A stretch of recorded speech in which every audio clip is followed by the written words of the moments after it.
Jørgen Watne Frydnes, the present chair of the Norwegian Nobel Committee.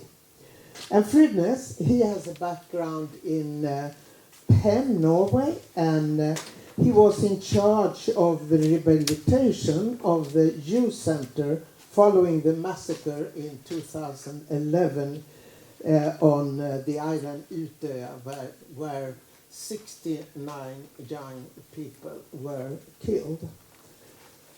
And the Norwegian Nobel Committee is appointed by the Norwegian Parliament and independent of the Norwegian government. And when in 2024 the Japanese organization Nihon Hidankyo, I'm not that good in Japanese, I have to admit, but you know that it's at least the organization for survivors from the bombings of Nagasaki and Hiroshima. And what we are listening to now is the speech which Frydnes gave in 2024 and he talked to the representatives from this organization and of course to everyone at that ceremony. So please let us listen, and this is of course the chair of the Nobel Committee, Jørgen Watne Frydnes, will now deliver his address.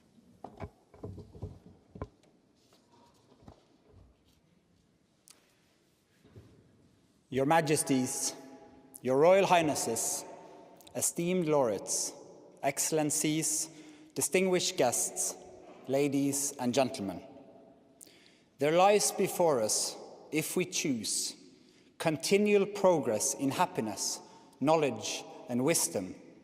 Shall we instead choose death because we cannot forget our quarrels? We appeal as human beings to human beings. Remember your humanity and forget the rest. If you can do so, the way lies open to a new paradise. If you cannot, there lies before you the risk of universal death. Bertrand Russell, Albert Einstein, and other prominent intellectuals from around the world posed these questions to humanity in 1955. Their famous manifesto highlighted the dangers of nuclear war and urged global leaders to seek peaceful ways of resolving international conflicts. Today we must ask ourselves once more, have we remembered our humanity? Have we chosen a path towards the light, or are we still on the road to destruction and death? Russell and Einstein composed their manifesto 10 years after 2 American atomic bombs killed an estimated 120,000 inhabitants of Hiroshima and Nagasaki. A comparable number died of burn and radiation injuries in the ensuing months and years. The Japanese cities were almost entirely destroyed, resulting in social and economic collapse. Many of the nearly 650,000 survivors have struggled with psychological trauma and physical suffering. They have been silenced, neglected, and stigmatized. They have had to fight not only for their economic rights, but for simple acknowledgement for the hardship they have endured. Nihon Hidankyo, a grassroots movement of atomic bomb survivors from Hiroshima and Nagasaki, is receiving the Nobel Peace Prize for 2024 for its efforts to achieve a world free of nuclear weapons and for demonstrating through witness testimony that nuclear weapons must never be used again. This year's Peace Prize to Nihon Hidankyo joins a distinguished list of peace prizes that the Norwegian Nobel Committee has previously awarded to champions of nuclear disarmament and arms control. These laureates have worked in different ways to reduce the threat by nuclear weapons. 13 Nobel Peace Prizes have been awarded in full or in part for peace efforts of this kind. On each occasion, the Norwegian Nobel Committee has warned against the menace of nuclear weapons. This year, that warning is more urgent than ever before. As 2025 approaches, the world is entering in what many analysts characterize as a new, more unstable nuclear age. The role of nuclear weapons in international politics is changing. The nuclear powers are modernizing and upgrading their arsenals. New countries appear to be preparing to obtain nuclear weapons. Key arms control agreements are expiring without being replaced, and threats to use nuclear weapons in ongoing warfare have been made openly and repeatedly. It is perhaps necessary to remind ourselves just what nuclear weapons are: the most destructive weapon the world has ever seen. Today's nuclear weapons, and there are more than 12,000 of them, have far greater destructive power than the 2 bombs used against Japan in 1945. They could kill millions of us in an instant, injure even more, and disrupt the climate catastrophically. A nuclear war could destroy our civilization. Although the shadow of nuclear weapons continue to loom over the world, we gather here today in a spirit of hope. For there is a point of light that we must recognize. It is the fact that no nuclear weapons has been used in war since 1945. In response to the atomic bomb attacks of World War II, a global movement arose whose members have worked tirelessly to raise awareness about the catastrophic humanitarian consequences of using nuclear weapons. Gradually, an international norm developed that stigmatizes the use of nuclear weapons as morally unacceptable. This norm is often referred to as the nuclear taboo, a term coined by the political scientist Nina Tannenwald, who is present here today. Like other international norms, the nuclear taboo is maintained by collective agreement, by widespread moral outrage at the prospect of using nuclear weapons, and by a mutual fear of the abyss awaiting humanity if the norm is violated. But the taboo is fragile, and it becomes more so with the passage of time. We therefore need reminding. Nihon Hidankyo and the Hibakusha, the survivors of the atomic bomb attacks on Hiroshima and Nagasaki, have never wavered in their efforts to erect a worldwide moral and legal bulwark against the use of nuclear weapons. Their role in establishing the taboo is unique. Their personal stories humanize history, lifting the veil of forgetfulness and drawing us out of our daily routines. They bridge the gap between those who were there and we others, untouched by the violence of the past. They are living reminders of what is at stake. To our dear guests from Nihon Hidankyo, Terumi Tanaka, Toshiyuki Mimaki, Shigemitsu Tanaka, and to all Hibakusha who are present here today, it is an honor to be your hosts on this historic occasion, and we wish to express our deep gratitude for the outstanding and vital work you have performed in the course of your lives and for all that you continue to do. You did not resign yourself to victimhood. You defined yourselves as survivors. You refused to sit in terror as the great powers led us through long periods of nuclear armament. You stood tall and shared your unique personal testimony with the entire world. A light in the darkest night, a path forward. You give us hope. Decade after decade, your stories, your educational work, and your urgent warnings against the proliferation and the use of nuclear arms have helped to promote and consolidate widespread opposition to these weapons around the world. You help us to describe the indescribable, to think the unthinkable, and to somehow grasp the incomprehensible pain and suffering caused by nuclear weapons. You have never given up. You're a symbol of resilience. You are the light the world needs. I am 40 years old, belong to a generation in Norway with no direct experience of war. I grew up after the end of the Cold War, when democracy seemed unstoppable and nuclear disarmament realistic.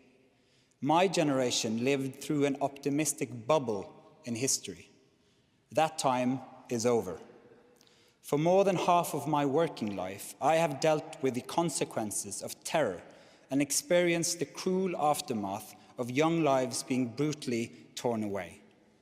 Working with pain, sorrow, and trauma, I have learned to recognize the power of stories and of memories. The way we remember violent or traumatic historical events, both individually and collectively, determines whether and how we move forward as a society or remained trapped in the past. Not just individuals, but entire societies, current and future, are shaped by trauma. It is our duty not to forget. It is our responsibility to pass along stories and memories to future generations, including the painful, disturbing ones, which often yield to society's amnesia.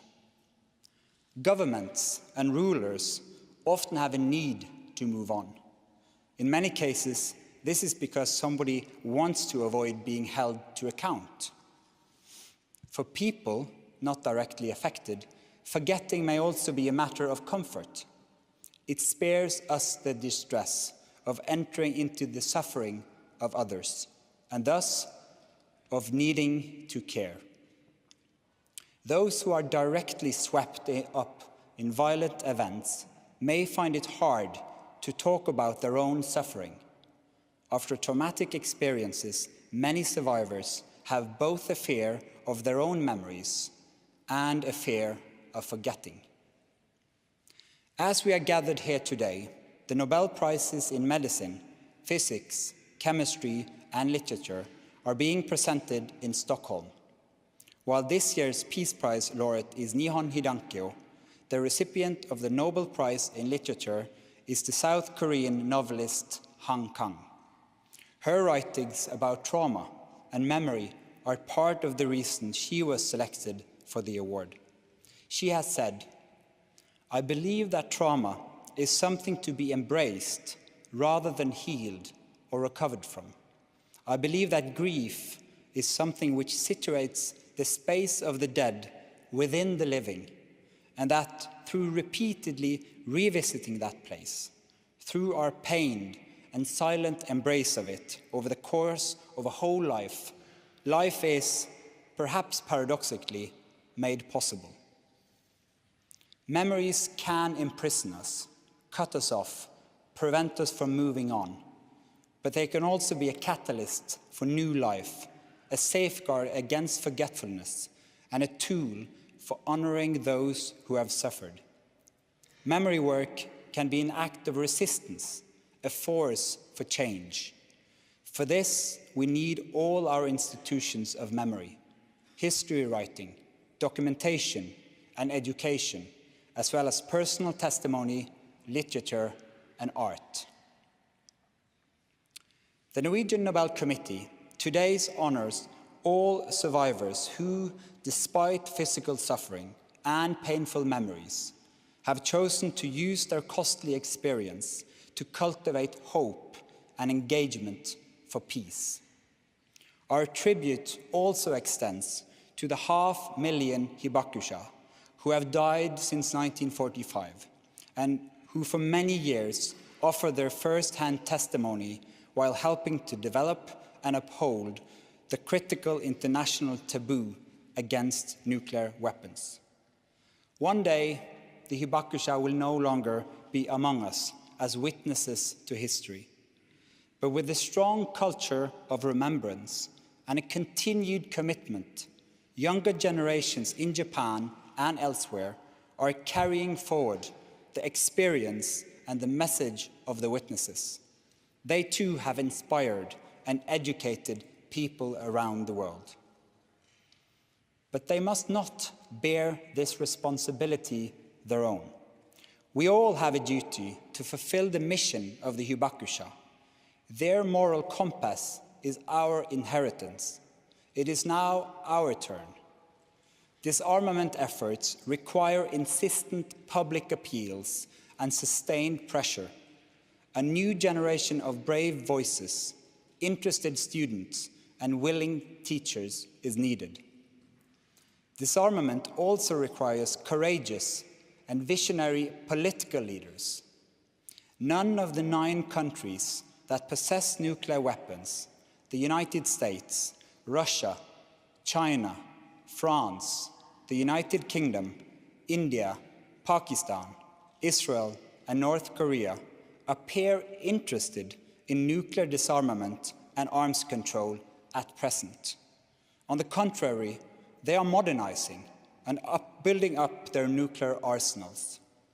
The Norwegian Nobel Committee calls upon the 5 nuclear weapon states that have signed the Non-Proliferation Treaty to take seriously their obligations under this treaty. In addition, more countries must ratify the Treaty on the Prohibition of Nuclear Weapons. Political action is crucial. The Nobel Peace Prize for 2024 validates the most fundamental human right, the right to live.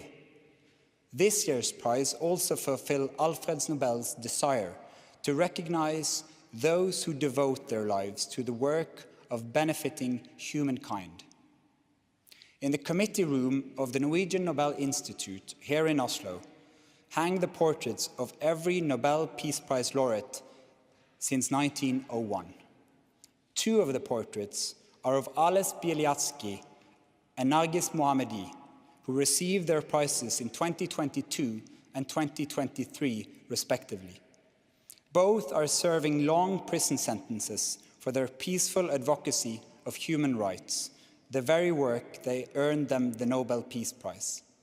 The Norwegian Nobel Committee calls upon the Iranian and Belarusian authorities to release them immediately, permanently, and unconditionally.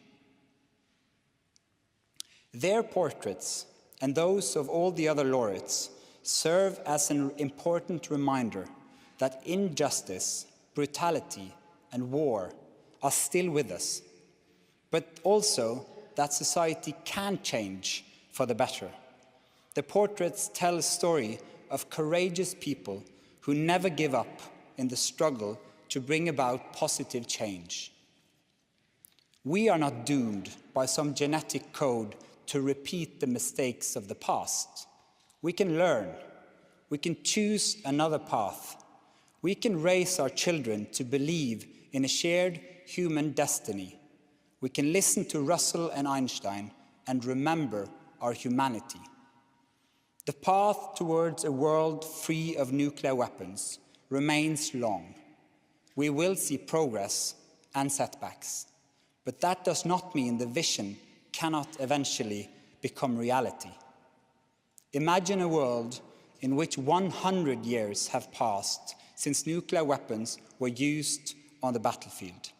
Surely this is a vision we can all share. We could listen to those who claim it is pointless, or instead take inspiration from the hibakusha, from their stamina and persistence. It is naive to believe our civilization can survive a world order in which global security depends on nuclear weapons. The world is not meant to be a prison in which we await collective annihilation. No matter how long and difficult the path, we should learn from Nihon Hidankyo.